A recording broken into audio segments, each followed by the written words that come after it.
Mas aí, de fato, nasceu na segunda-feira à noite.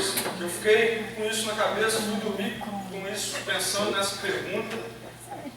Tentei imaginar algumas respostas, também assim, muita coisa sem pé nem cabeça, sabe? E aí, no outro dia, pela manhã, eu comecei a orar a respeito disso e saber se Deus queria que a gente conversasse sobre isso. Eu comecei a pensar e perguntar a Deus, por que o Senhor colocou essa pergunta na minha mente?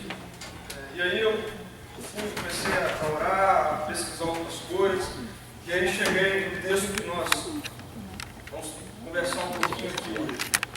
Mas eu queria conceituar, dar aqui um conceito bem genérico, tá? Eu lancei essa pergunta lá no Facebook, muitas pessoas responderam e tal, vi muitas respostas, teve gente que me respondeu em box e tal. Foi bem legal a interação, assim, teve gente que não é daqui, gente que eu conheço e tal.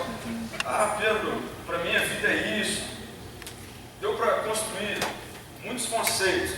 Mas aí eu falei, o pessoal está viajando muito. Qual é o conceito científico disso? Procurei um conceito bem racional. Entenda o que eu quero dizer aqui. Que as pessoas, de uma forma geral, entendem como sendo vida. E aí, o conceito que eu encontrei de vida é esse aí. É o tempo entre o nascimento e a morte. Esse foi o conceito de vida que alguns sites, de biologia e tal, tudo mais, me apresentaram. Você vai pesquisar, você vai encontrar muita coisa que no final é isso aqui. Porque tem gente que gosta de falar difícil e tal, não sei o quê. Eu falei, é isso que vocês estão querendo. E aí, é isso aqui, o conceito que eu encontrei genérico. Vida é o período entre o nascimento e a morte. E aí, a ciência, ela explica isso da seguinte forma. Você nasce, você vive e você morre.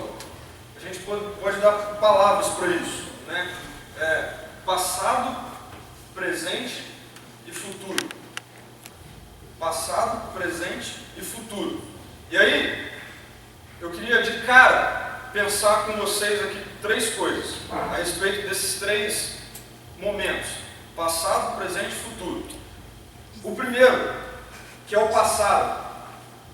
A gente precisa entender, iniciar aqui nosso bate-papo dessa noite, entendendo que o passado, ou aquilo que aconteceu, que já passou, não pode ser mudado. Nós não conseguimos desfazer o passado. Não dá para desfazer o passado. Aquilo que você acabou de fazer aí agora, mexeu no cabelo, não tem como você voltar atrás, fazer um slow motion, Não dá. O que você falou com a pessoa do seu lado agora já fez. Não dá para você voltar atrás e não fazer de novo. Então, o que você fez no passado, o que eu fiz no passado, ficou no passado. Não dá para desfazer. Sejam coisas boas ou coisas ruins. A gente não tem como mexer nele, naquilo que passou. E aí então, nós vivemos o presente. E o único momento desses 3 que nós conseguimos viver intensamente é o presente, é agora. Não tem como mais viver intensamente o meu passado, não tem como eu viver intensamente o meu futuro. Eu consigo dar o meu melhor, fazer tudo que eu quero fazer agora, nesse instante, que é o presente. E aí então nós chegamos no futuro. Nós não temos nenhum controle sobre o futuro. Mas eu planejei isso e tal. Ok. Nós não temos nenhum controle sobre o futuro. Certo? Certo? Certo. Mas a gente vive assim? A gente vive assim? Você vive como se você não tivesse nenhum controle sobre o seu futuro?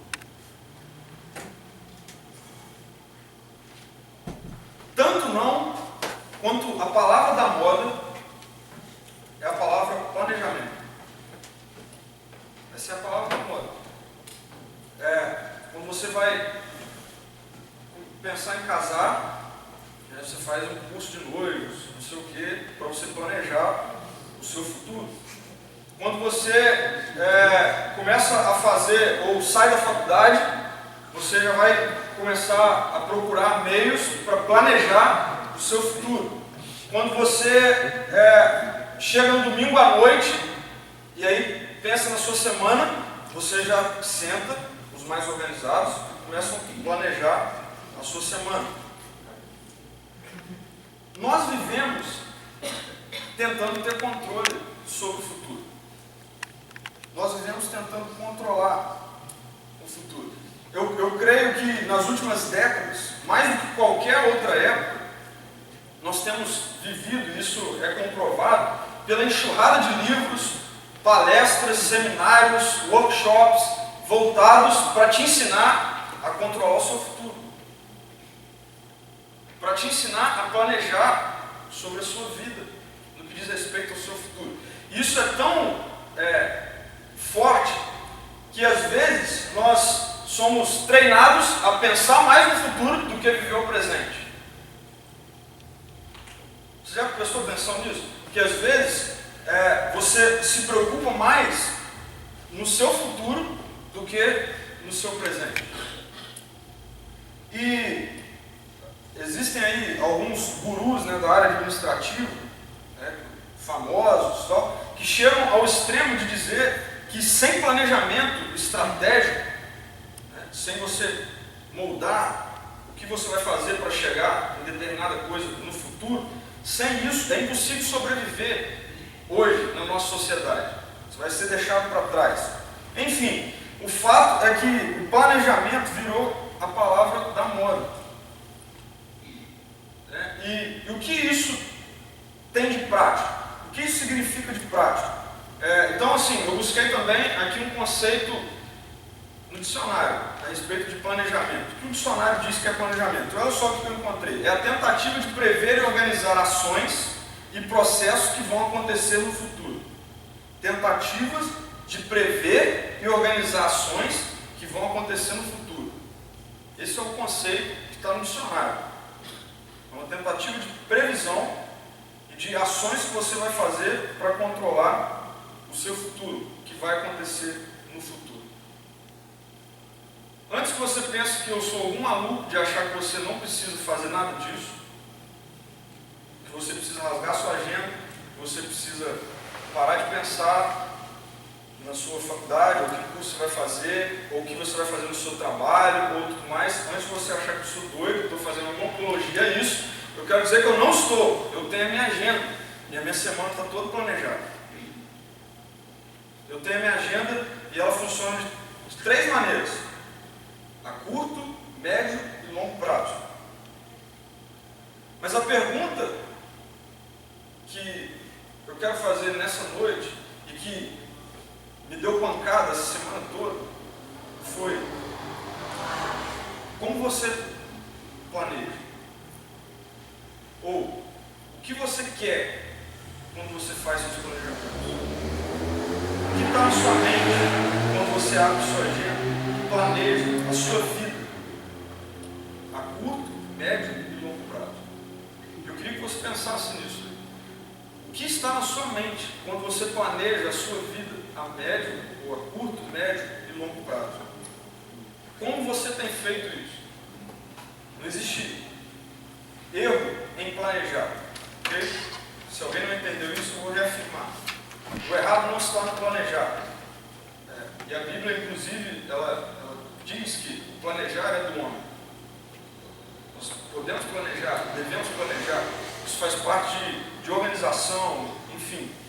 Mas como você faz isso? Como você tem feito isso? Como você tem tratado o seu futuro?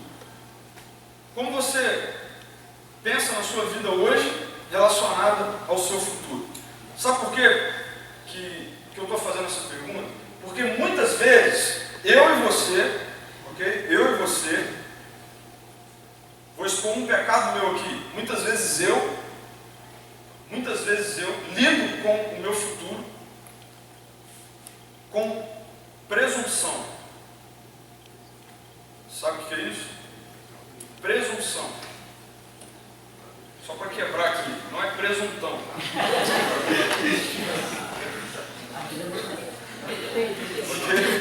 Não é presuntão. Presunção.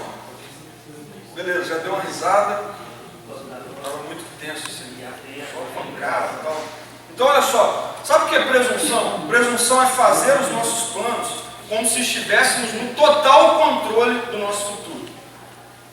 Presunção tem a ver com fazer os nossos planos ou planejar como se estivéssemos no total controle do nosso futuro.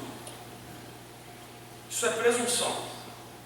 E aí, da presunção, então, na maioria das vezes, pessoas que são assim, são pessoas que muitas vezes são orgulhosas, são pessoas que muitas vezes se acham melhores do que as outras, porque são organizadas demais, e aí lidam dessa forma, como se estivesse no total controle do futuro, do seu futuro. E aí então eu vou voltar a uma pergunta que eu fiz lá atrás: qual o controle que você e eu temos do nosso futuro? Pode responder?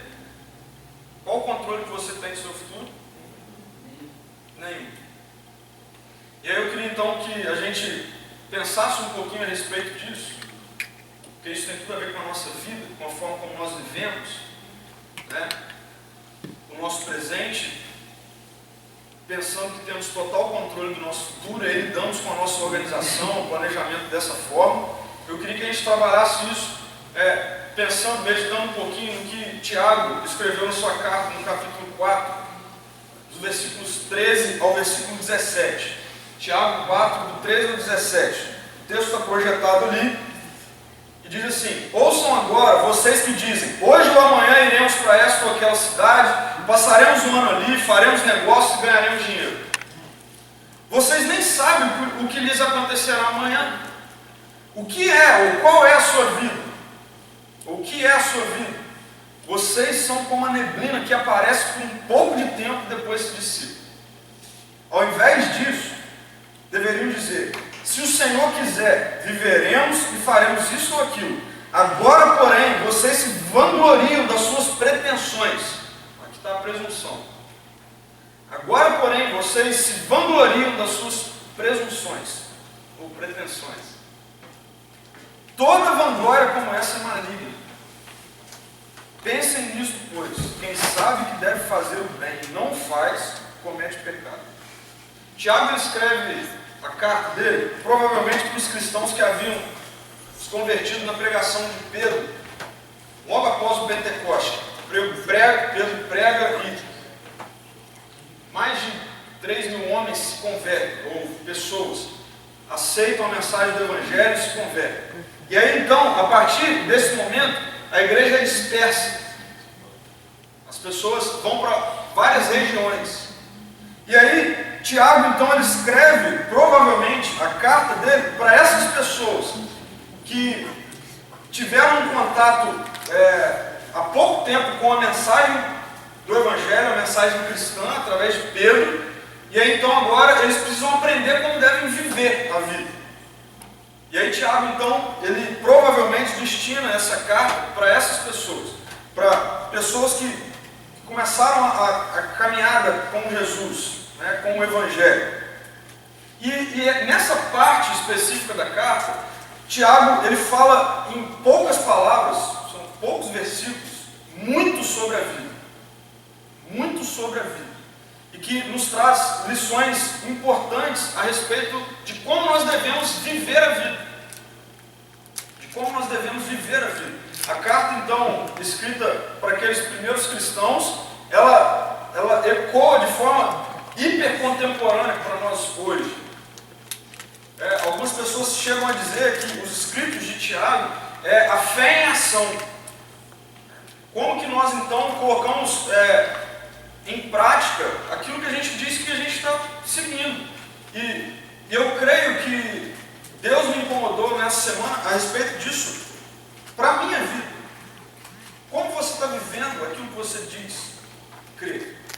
E essa é a pergunta que eu quero trazer para você. Como você está vivendo a sua vida baseada naquilo que você diz crer? E talvez tenham pessoas aqui que não creiam. Ok? Como você vive a sua vida? Como você vive a sua vida? E Tiago, ele nos traz lições aqui, importantes a respeito disso. E ele lembra aquele grupo de pessoas, dois fatos, primeiramente aqui, simples e básicos da vida. A primeira coisa que nós vamos saber aqui são dois princípios simples e básicos da nossa vida, mas que a gente precisa relembrar, que eu preciso relembrar, porque às vezes a presunção que habita em nós, em achar que nós controlamos o nosso futuro, nos faz esquecer de dois princípios básicos que Tiago mostra ou escreve e que chega até nós hoje.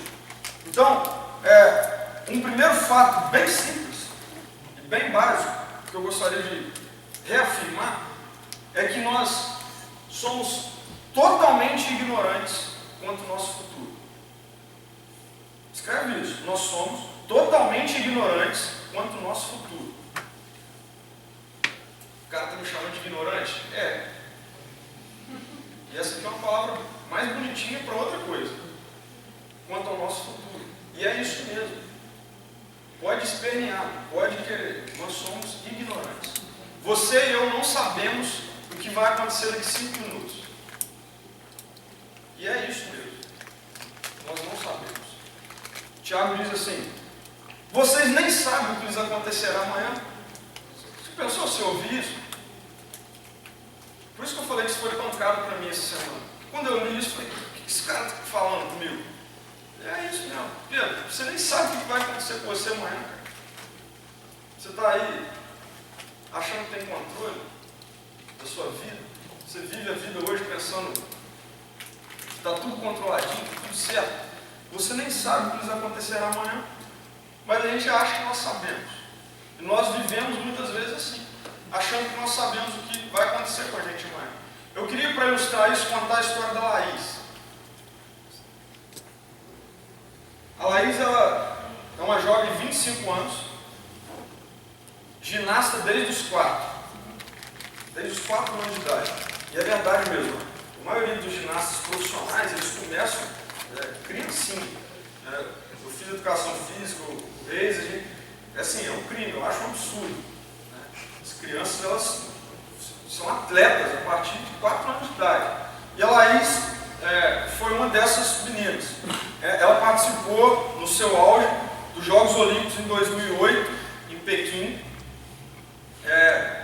A equipe brasileira de ginasta foi razoavelmente bem, mas a Laís sempre foi uma ginasta promissora, fazia parte da seleção e tudo mais. E aí, em 2013, ela começou a treinar para fazer, na verdade, a ginástica, só que na neve, né? O esqui na neve e tudo mais.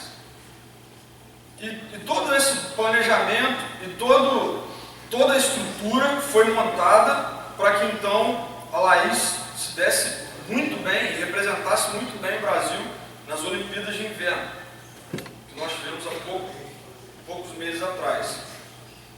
Só que durante um treinamento, no dia 28 de janeiro de 2014, a Laís cai e ela tem uma torção na coluna cervical, que a faz ficar paraplégica. Então, ela passou por cirurgias, se eu não me engano, ela ainda está nos Estados Unidos, tratamento lá, né? Melhor hospital, melhor estrutura e tudo mais, mas tudo aquilo estava muito planejado, muito estruturado, com muito investimento, de uma hora para outra, saiu do controle. De uma hora para outra saiu do controle. E a gente poderia aqui contar várias outras histórias que mostram que nós somos totalmente ignorantes a respeito do futuro, que nós não temos controle algum sobre ele. Certamente você, eu, temos muitos planejamentos estratégicos em nossa vida. E sabe qual o controle que nós temos sobre eles? Nenhum. Nenhum controle. Nenhum controle. Tiago ele nos mostra também um outro princípio a respeito disso. Então, primeiro, nós somos totalmente ignorantes quanto ao nosso futuro. Um segundo princípio que Tiago nos mostra é que o que nós chamamos de vida humana é algo muito frágil. O que nós chamamos de vida é algo muito frágil. Muito frágil. Tiago fala assim: o que é a sua vida? Vocês são como a neblina que aparece por um pouco de tempo e depois se dissipa. Vocês já viram neblina? Tem uma foto ali que vai mostrar bem o que é neblina. A neblina, ela de fato é assim, algo que parece ser muito forte. Acontece que uma simples brisa começa a fazer desaparecer. Quando o sol nasce e o sol começa então a ficar um pouco mais forte, em determinadas horas da manhã, em poucos segundos você não vê mais neblina. Sumiu a neblina. E aí Tiago compara a nossa vida à neblina. E eu fiquei tentando imaginar a minha vida como sendo neblina. E aí antes eu fiz uma boa pesquisa sobre o que é neblina. E eu descobri que as pessoas têm muito medo de neblina. Porque a neblina é algo assustador. Você já dirigiu bem cedo? Em determinadas estradas, ou algumas estradas, você vê várias placas: cuidado, neblina, alto índice de acidente, neblina, não sei o quê. Porque a neblina, quando ela está visível, ela é algo muito forte, muito poderoso, capaz de causar acidentes que matam muitas pessoas todo ano. Acontece que rapidamente ela perde sua força.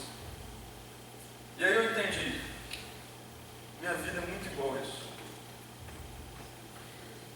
Às vezes eu vivo como se eu estivesse por cima. As pessoas têm que ter medo. Como se tivesse muito poder. Como se eu tivesse muito controle, a ponto de causar espanto nas pessoas. Às vezes você vive assim também. Às vezes você vive assim também, achando que você é o cara. E você, menina, a cara. A menina, fica feio. A menina, às vezes você vive assim também. E aí Tiago fala que a nossa vida é como uma neblina. Que quando ela aparece, ela talvez seja algo muito forte, muito nítido, que faz as pessoas tremerem de medo. E aí de repente bate um vento, o sol nasce e ela já não existe. Ela some. A comparação que ele faz com a minha, com a sua vida é essa. Nós somos frágeis. Eu e você somos frágeis. A ciência tenta dizer que o homem é uma máquina, que o corpo humano é uma máquina. E aí de repente vem um pernilongo desse tamanhozinho, me pica e me mata. Que máquina é essa? Que máquina ruim é essa? De repente vem um vírus que você nem consegue ver e te derruba na cama. Que máquina é essa? Aquilo que nós chamamos de vida é algo muito frágil. E eu e você precisamos começar a lidar com isso dessa forma. Entendendo que a nossa vida é algo frágil. Adolescente e jovem, está cheio de muita energia. Isso aqui eu acho que entra no ouvido e sai no outro, nem entra. Só que, cara, eu estou com 27 anos. Bicho, quando vocês me chamam para fazer algumas coisas, eu falo: meu Deus, não vou aguentar. E é assim, daqui a pouco você também já vai estar passando dessa fase aí de super-herói. E aí você vai ver que a sua vida é algo muito frágil. A A nossa vida é algo muito frágil. E olha, eu não estou querendo ser sensacionalista aqui, ok? Eu estou querendo ser realista aqui. Realista. Mas o que Tiago faz para os seus primeiros leitores dessa carta, e que chega até nós hoje, é uma inevitável reflexão quanto à natureza da nossa vida. E a gente precisa entender que a nossa vida humana, aquilo que nós chamamos de vida aqui, o que eu estou fazendo aqui agora é algo muito frágil. Muito frágil. Ah, mas eu não acredito em Deus. Tá bom, sua vida é frágil. Ah, mas eu acredito, é frágil também. A nossa vida é algo frágil. É algo que se dissipa. Hoje está todo mundo te vendo, amanhã pode não ver. Ó, Pedro está sendo sensacionalista. Não estou. Ok? Mas é isso. A verdade é essa. E essa não é a única passagem bíblica que diz isso, não. Outros textos. O profeta, lá em Oséias, capítulo 13, 3, ele faz a mesma comparação. Olha só o que ele diz. Vocês são como a neblina da manhã. Muitos anos anterior a Tiago. Como um orvalho que bem cedo evapora. Olha que bonito. Como a palha que num redemoinho faz. Quando o redemoinho, você já viu o redemoinho assim na rua? E aí tem algumas coisinhas, aí levanta a palha, subiu, você já não vê mais. Como a fumaça que sai pela chaminé. Você olha a fumaça, daqui a instantes ela já não aparece mais. Outro texto, Salmo 39, versículo 6, o salmista diz assim: sim, cada um vai e volta como uma sombra. Em vão se agita, amontoando riquezas sem saber quem ficará com ela. Essa é a nossa vida. O salmista no Salmo 102, versículo 3, ele diz assim: ó, os meus dias vão como fumaça, os meus ossos queimam como brasas vivas. Rapidinho acaba. A vida humana é algo muito frágil. Essas são duas verdades que Tiago traz e que mexem comigo, porque me colocam no lugar que eu devo estar. E tem que te colocar no lugar que você deve estar. Acreditando você ou não na Bíblia, na sua vida, é assim. Eu e você somos ignorantes quanto ao nosso futuro. Não temos controle algum. E aquilo que nós chamamos de vida humana é algo muito frágil. Mas, então como que eu devo viver a vida? Igual o Zé Pagodinho diz? Deixa a vida me levar. Vai levar para onde? Tiago, ele não deixa a gente só no apavoramento. Ele só não traz essas coisas que são verdades, mas que a gente não gosta muito de ouvir. E aí Tiago, ele então nos fala como nós devemos viver a nossa vida. E ele também apresenta dois princípios para isso. O primeiro, nós devemos viver a vida vivendo em total submissão à vontade de Deus. Olha o que o texto diz. Ao invés disso o quê? Ao invés de dizer que eu e você, amanhã eu vou para tal lugar, semana que vem eu vou para outro, e aí ano que vem eu vou estar na Austrália, ou ano que vem eu vou estar lá nos Estados Unidos, e vou me formar, e vou para não sei aonde, e aí eu vou ganhar dinheiro, e vou ficar muito rico, e vou ter um Camaro amarelo e tal. Ao invés de a gente ficar falando essas coisas, Tiago diz assim: ao invés de vocês ficarem falando isso, vocês devem dizer, se o Senhor quiser, nós viveremos e faremos isso ou aquilo. Por que eu entendo isso como sendo um chamado submissão? Porque às vezes a gente confunde submissão com dependência. Dependência é fácil da gente entender que nós somos de Deus. É fácil entender que nós somos dependentes de Deus. Principalmente quando a vida nos lembra através de um mosquito que eu dependo de Deus. De atuar através de um médico, de um remédio, ou sobrenaturalmente, me curar, ou enfim. Isso é fácil. É fácil entender que nós dependemos de Deus. Agora é difícil entender que nós devemos ser submissos à vontade de Deus. Porque submissão tem a ver com Deus querer que eu faça uma coisa que eu não quero fazer.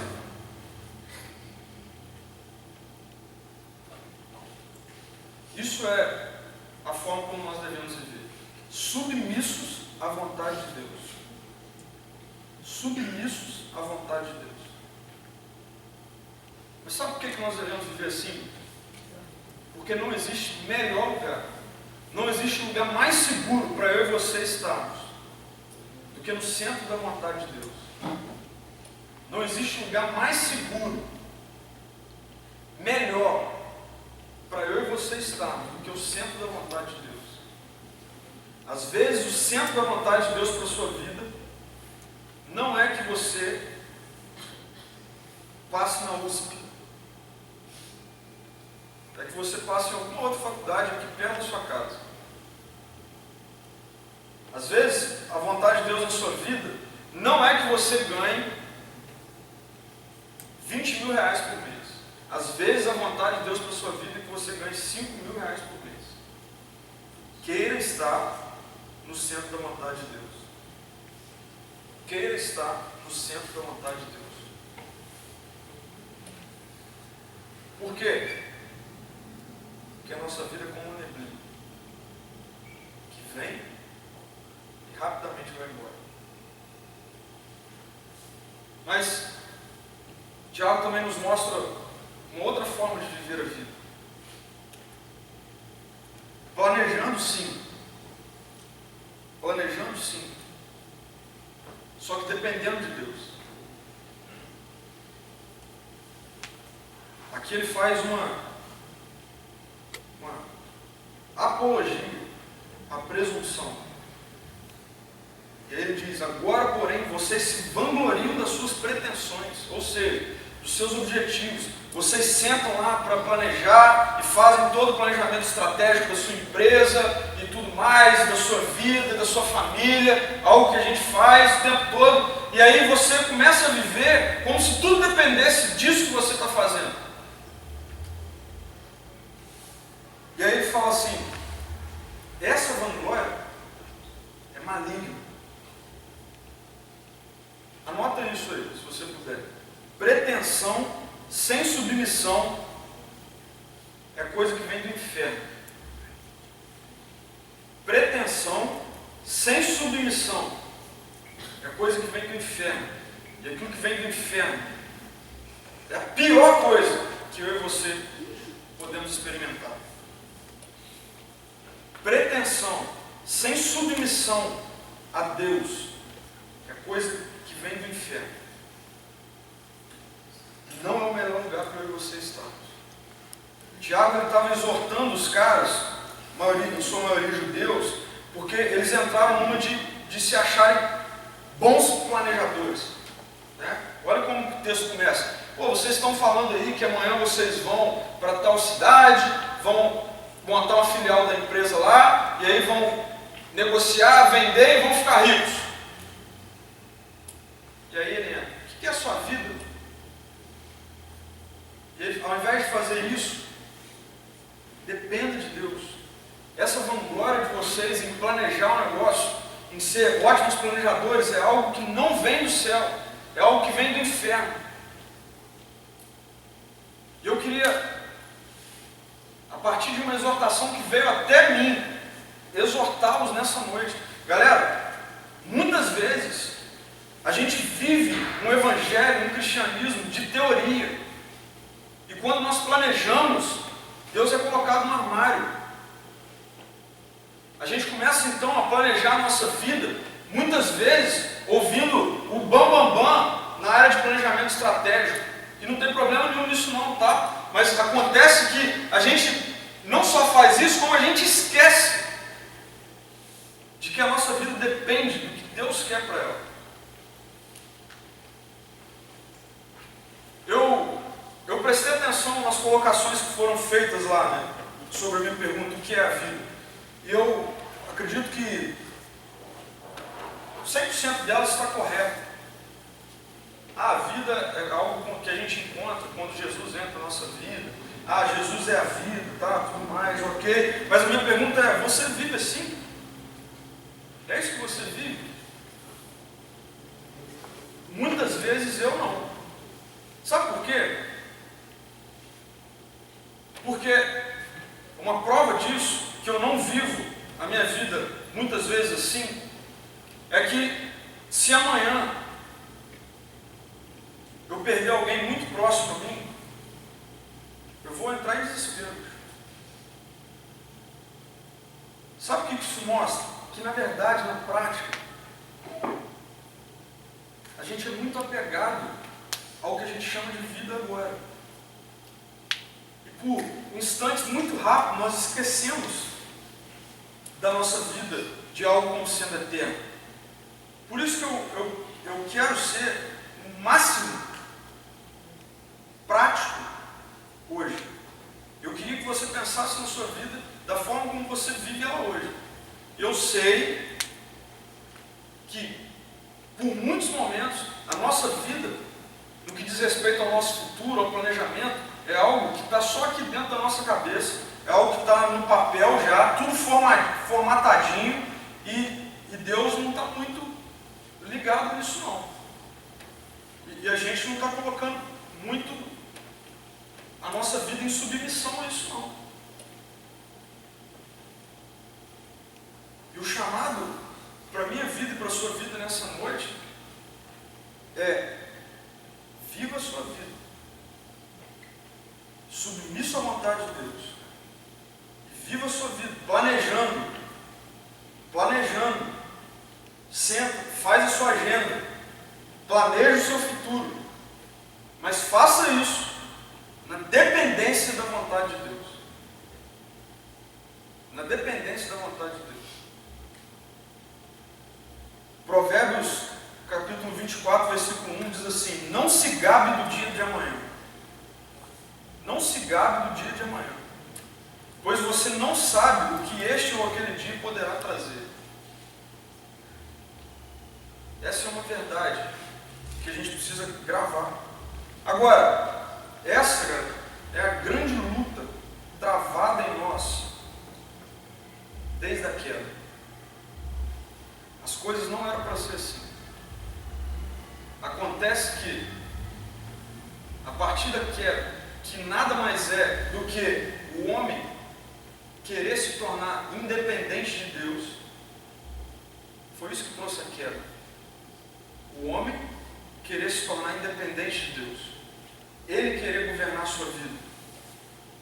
Foi a partir disso que então toda a humanidade começou a viver dessa forma. E isso chega para mim e para você. Nós hoje vivemos muitas vezes alheios à dependência de Deus sobre a nossa vida. Nós queremos viver isso. E muitas vezes nós queremos viver isso. Não era para ser dessa forma. Deus nos criou à imagem e semelhança dele para viver uma vida plena de dependência, submissão à vontade dele, porque a vontade dele é o melhor lugar para se estar. Só que nós rompemos isso.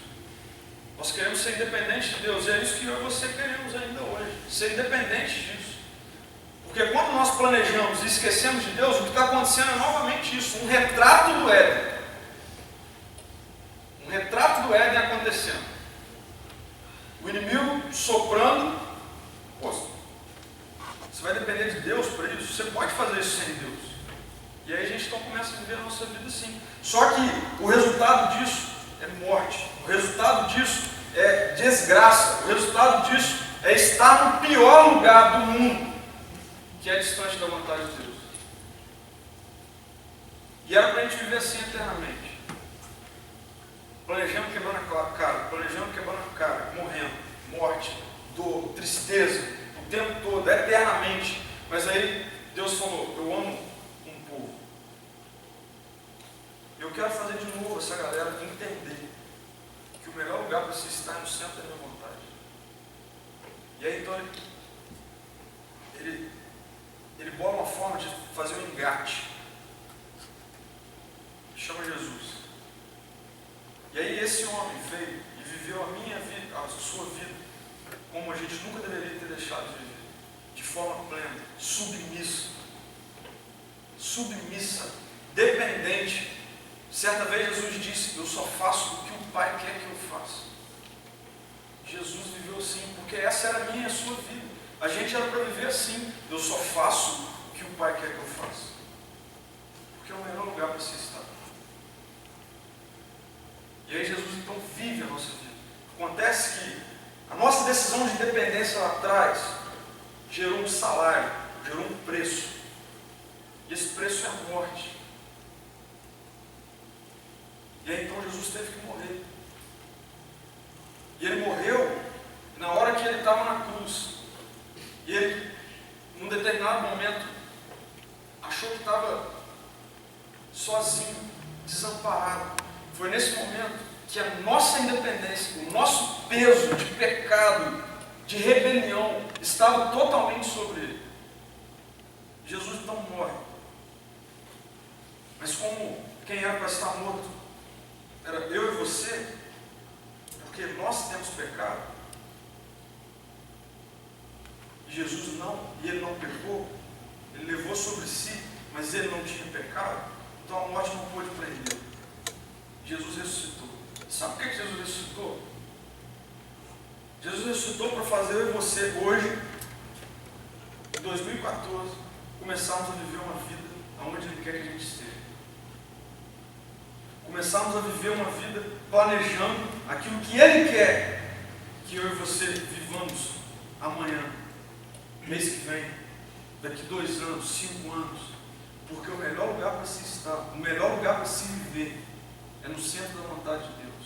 Mas para que a gente viva isso, existe um desafio feito.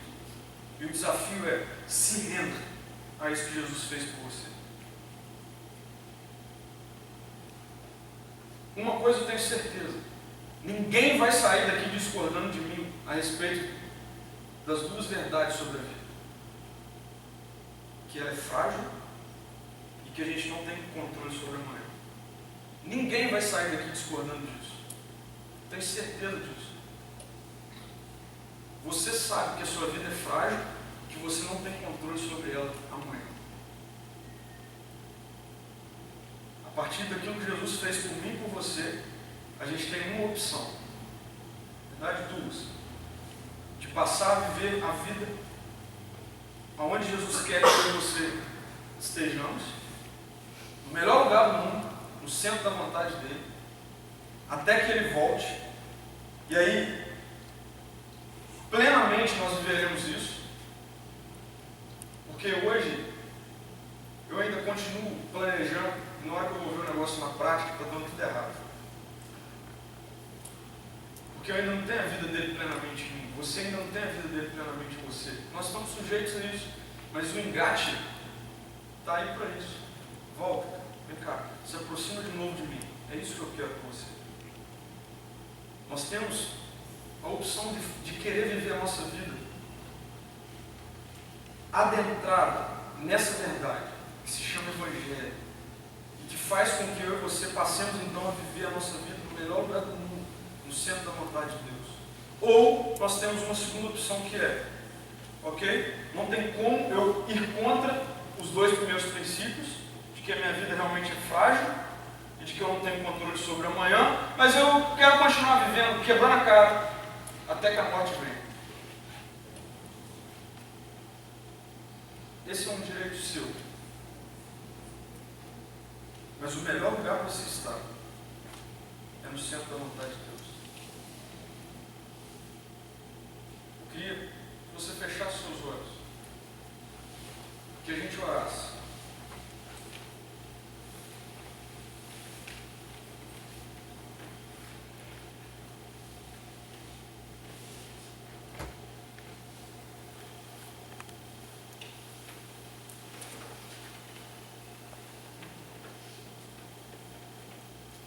Queria te convidar a pensar em como você tem vivido a sua vida.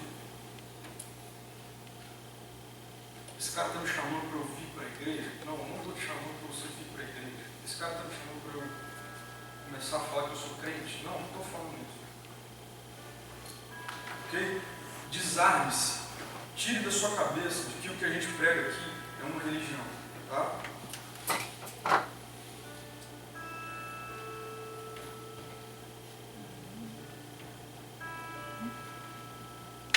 Duas verdades foram expostas. Nós somos relembrados de que a nossa vida é frágil, de que nós não temos controle sobre o nosso futuro. Nenhum. Podemos fazer ótimos planejamentos, mas ninguém, nenhum doutor, nenhum expert em planejamento estratégico pode falar com você assim: tenha certeza de que isso vai se cumprir na sua vida, de que isso que você planejou vai dar certo, vai sair dessa forma. Ninguém pode fazer isso.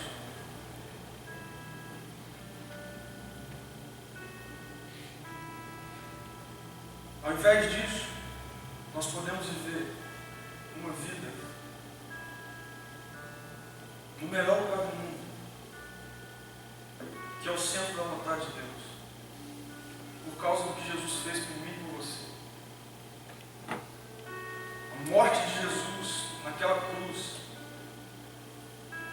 não foi para te convidar para ser uma pessoa religiosa, foi para te convidar, foi para me convidar a começar a viver no melhor lugar do mundo, que é aquilo que Ele criou para que eu e você experimentemos. Nós vivemos um período da história em que as coisas estão sendo restauradas, a minha e a sua vida.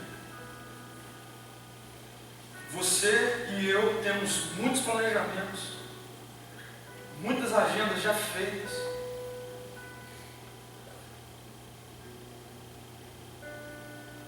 O desafio que Tiago nos faz através das Escrituras, ou que Jesus nos faz através daquilo que Tiago, inspirado, escreveu e comunicou, o convite que ele nos faz é: olha, eu quero estar no meio do seu planejamento, eu quero começar a fazer você já experimentar hoje aquilo que eu sonho para você de futuro. Seja de trabalho, seja de relacionamento, seja de casamento, seja de tudo a respeito de futuro.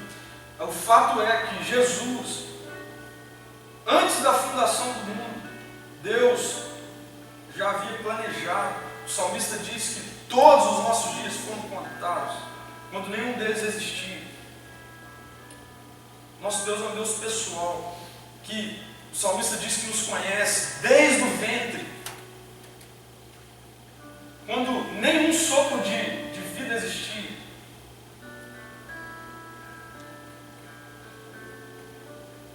Esse Deus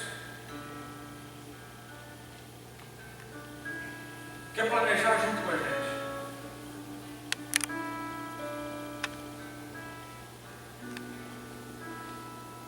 E essa é uma mensagem que mexeu comigo, porque eu passei a ver que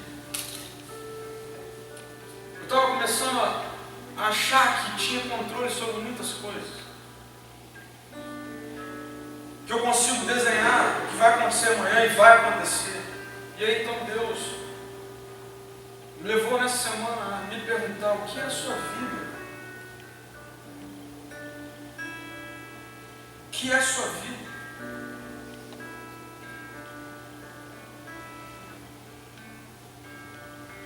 E Ele então me lembrou que a minha vida não passa de uma neblina, que hoje parece algo que daqui a pouco não vai ser. Acontece que o convite de Deus, a partir do Evangelho, é para uma vida eterna,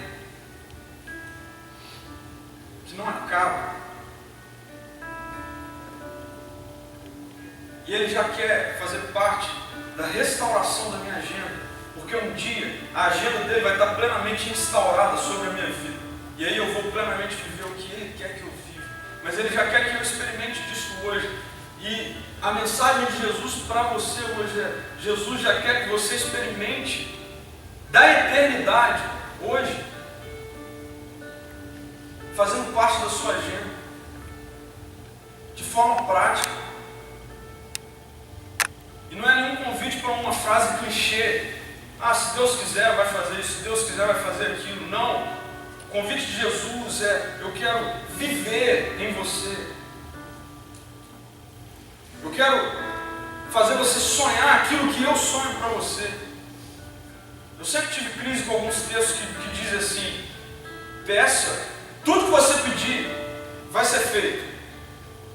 E aí por muito tempo eu peço e não é feito. E aí eu comecei a observar, sabe por que não é feito? Porque você está formando sua agenda fora da agenda de Deus. Quando você começar a viver a vida de Deus plenamente em você, de forma cheia em você, os seus sonhos vão ser os sonhos de Deus. E aí aquilo que você pedir já é aquilo que está escrito para acontecer, já é aquilo que Deus pensou para você, e aí vai acontecer. As nossas agendas vão começar a ser formuladas juntas, assim, a minha agenda com a agenda de Deus para mim.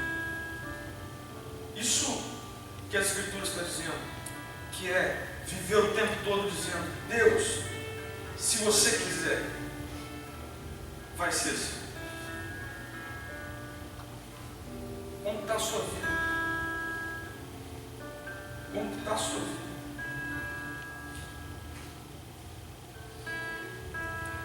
E olha, a gente vai continuar errando, ok? A gente vai continuar formulando coisas que ainda não vão dar certo, outras vão dar certo. Mas como o convite de Jesus do Evangelho para nós é eterno, a boa notícia é que um dia será plenamente certo. Plenamente o que Deus sonhou para mim e para você. Mas a mensagem do Evangelho não é uma mensagem universalista. Jesus não morreu para todos. Jesus morreu para aqueles que aceitam o governo dele, que se rendem a isso hoje.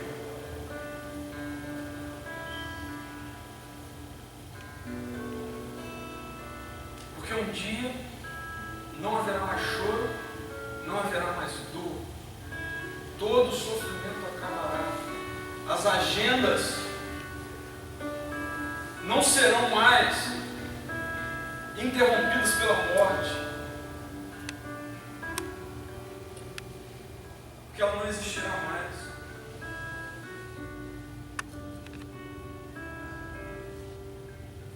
Eu creio que assim como essa semana foi uma semana de restauração na minha vida, essa semana se conclui hoje, sendo uma semana de restauração na sua vida.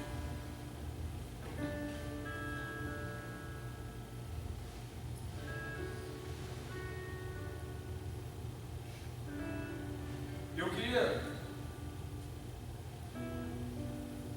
te convidar a orar comigo. Mas a gente tem que responder isso, não tem como. Receber uma notícia assim, uma mensagem assim, que Deus falou comigo, me incomodou, veio de encontro ao meu momento de vida. Eu tive que responder a Deus. E não tem como você não dar uma resposta. E ela é sua, pessoal. Eu queria te desafiar a responder. Eu não quero te desafiar a responder positivamente ou negativamente, ok? Eu quero te desafiar a responder. Se positivamente, essa é uma obra que o Espírito Santo está fazendo na sua vida. Não foi o que eu falei. Se negativamente, isso é obra do endurecimento da nossa carne, do nosso coração, que faz parte do momento da história que a gente vive.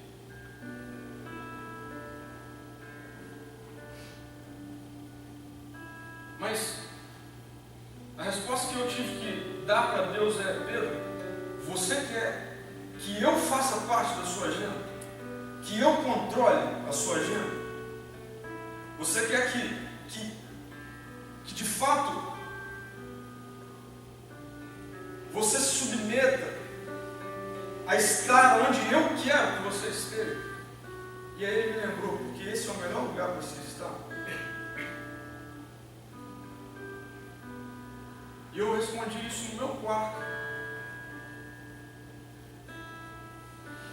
onde eu me ajoelhei e falei: Deus, eu quero isso.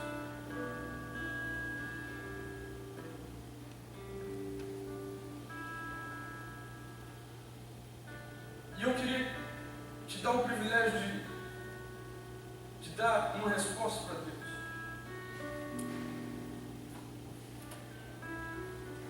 Você quer viver no melhor lugar que se possa estar hoje, no centro da vontade de Deus? Se você quer fazer isso, eu não vou te chamar à frente, eu quero que você ajoelhe onde você está.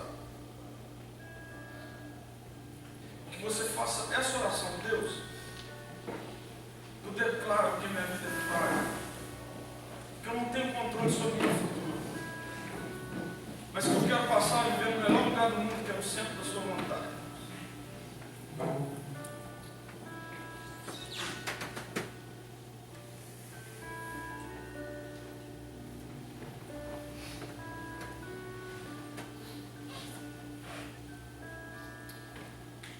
Espírito Santo de Deus,